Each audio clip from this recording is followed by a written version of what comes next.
He was not the leader of the movement. There was no single leader. But he occupied a unique position in the national imagination when it came to the movement. Because of this special position, the nation's eyes were on him as he tried to articulate the next stage of the movement. There had been a peaceful march on Washington for jobs and freedom. The Civil Rights Act had been signed. The Voting Rights Act had been signed. And yet,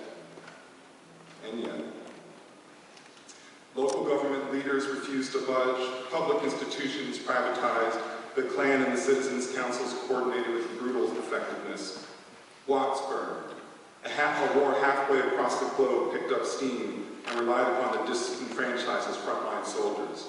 Poverty spread unchecked, and angry, pitiful people saw assassination as a solution. People looked to King for an answer. His speech that day, not quite 8 months before he too would be murdered, was framed as a question. Where do we go from here? Toward the end of that speech, he was brutally honest about the challenges the nation faced, and he called on the audience to find an inner resolve. He said the following: I must confess, my friends, that the road ahead will not always be smooth.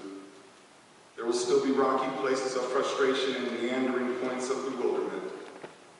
There will be inevitable setbacks here and there will be those moments when the buoyancy of hope will be transformed into the fatigue of despair.